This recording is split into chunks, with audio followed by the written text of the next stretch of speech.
Hello, hello, hello, and welcome to The Trouble with Bubbles. Welcome to Astroneer, everybody. This is The Trouble with Bubbles, and this is a pretty cool game. It's still pre-alpha. It's available on Steam. It's on PC and Xbox, and a lot of people have been playing this game. I've put almost 20 hours into this game already. I love it. Just everything about it. So I'm going to start a new adventure today, and we're going to see what happens. Just look at how gorgeous this is.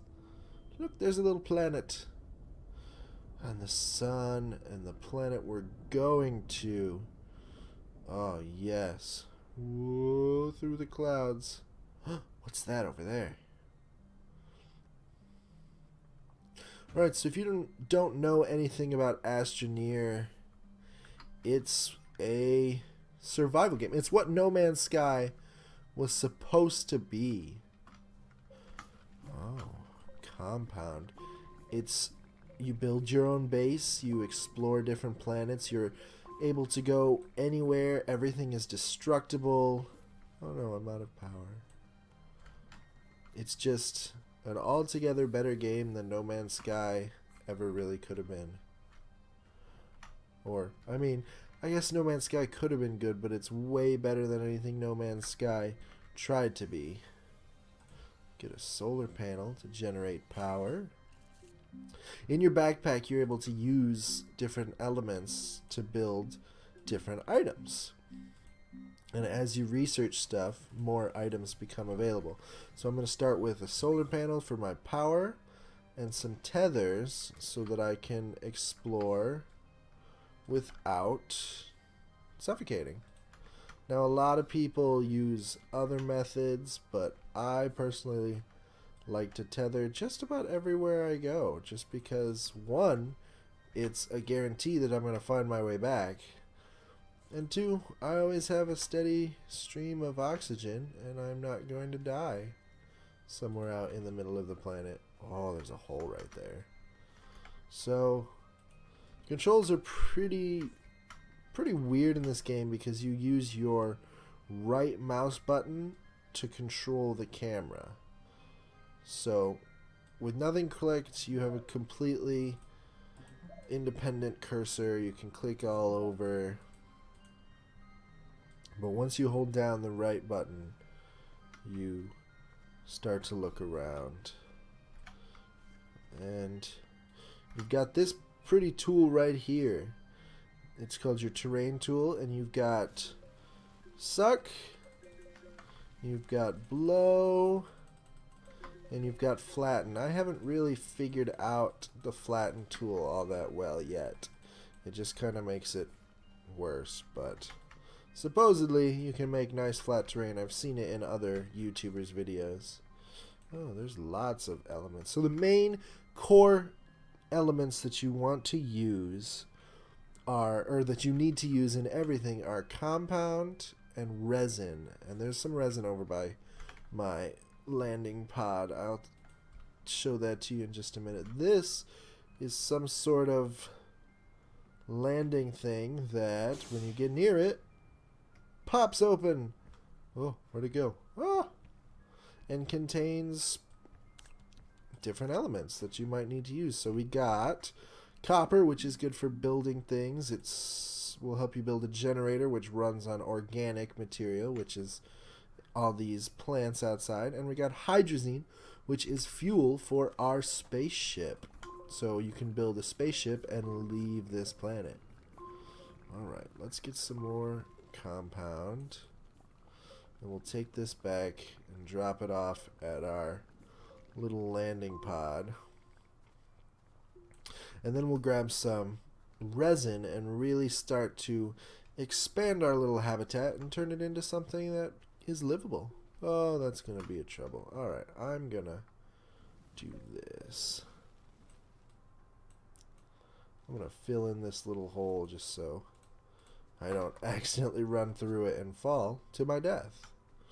There's a lot of ways you can die in this game. You can die from fall damage. There are a couple very invasive plants that will kill you. And there are also sandstorms on this planet that throw blocks at you. And so you have to duck and cover, whether you go into the pod or just dig yourself in a little hole. Copper over here. Make another solar panel. We'll use it later. You've got 2 spots up here on your backpack that you can put things like solar panel, oxygen tanks, generators. And so I'm just going to set all this right here.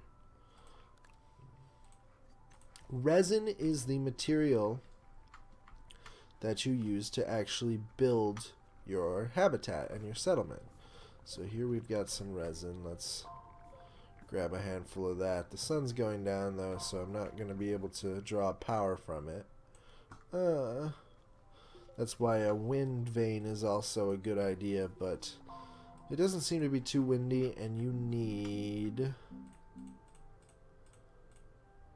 aluminum for the wind vane, and aluminum is a little harder to come by. Right now it's not too bad. Usually if you go, you can find a wrecked spaceship, or if you go down into the planet you can find aluminum ore, but that you'll need a smelter for. So now my oxygen's at 50. I'd better come back.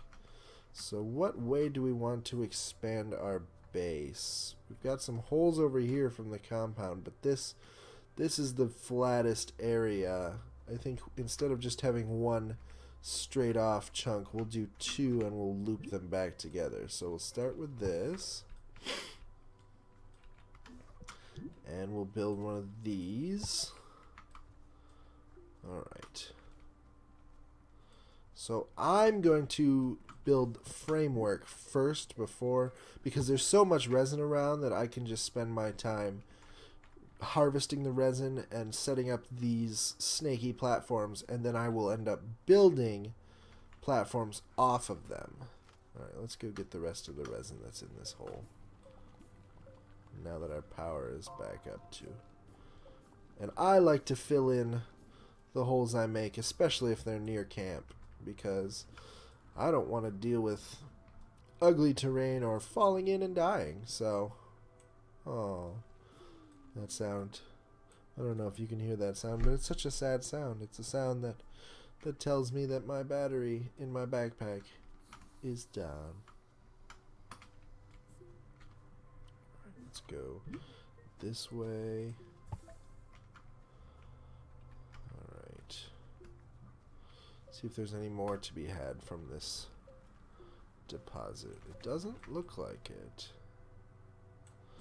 Alright, we'll come back to this at a later time. Let's see. So this over here, whoa, is what I call a fountain, but it's an oxygen fountain.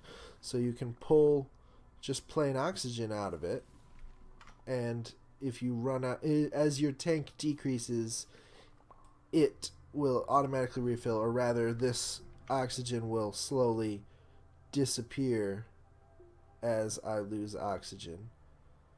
And there are also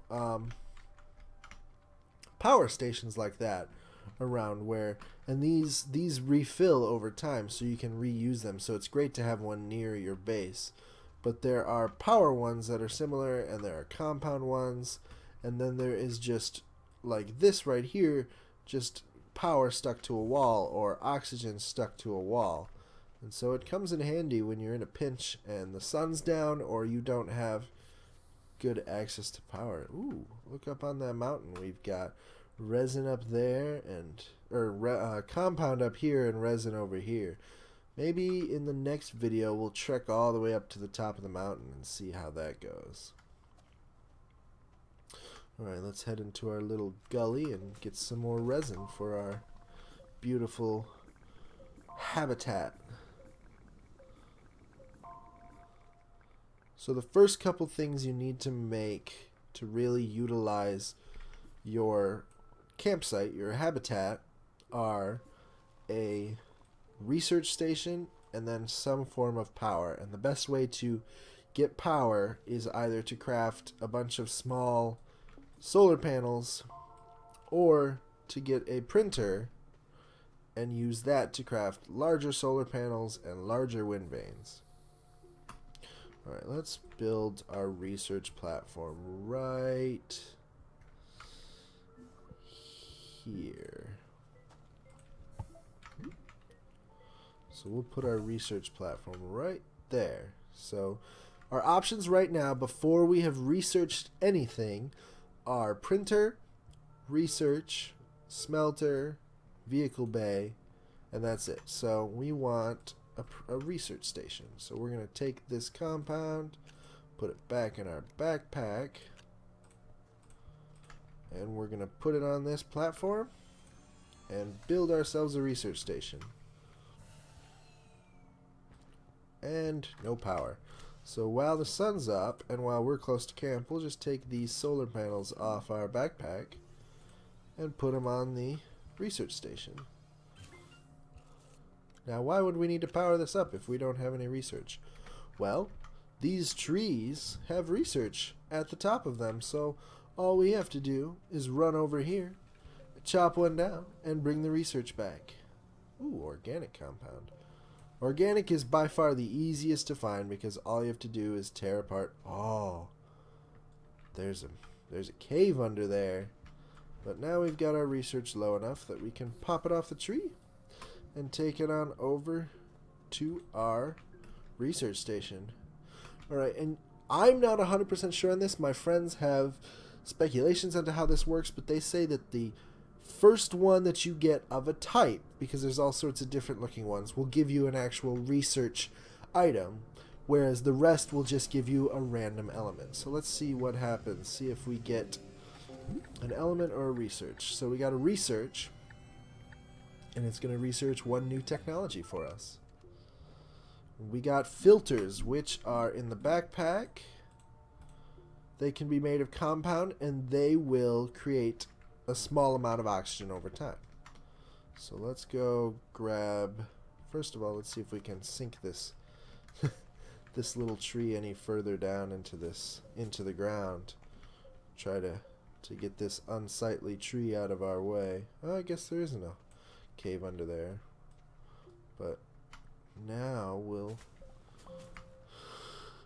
take this one and see if we can't get an element from it. Yay, the struggles of not having power. Oh, it's tipping over. It's tipping over. Can I reach it? Yeah. Uh-oh. 50% oxygen. Ah! Go, go, go. You can run slowly with your carrying research, but you can't jump. So if you ever get in an emergency, you definitely got to drop your research or you will not survive. Alright, this time we got titanium. Titanium comes in handy because titanium builds something we haven't researched yet. Alright, well, I wanted to make this first episode of Astroneer a little short so we don't spoil everything right away. I'm definitely going to play a lot of videos of this game because I love it. So we're gonna keep playing this game until we run out of things to do. So let's check out this sunrise. And this is the trouble with bubbles, and I hope you've enjoyed episode 1 of Astroneer. Goodbye.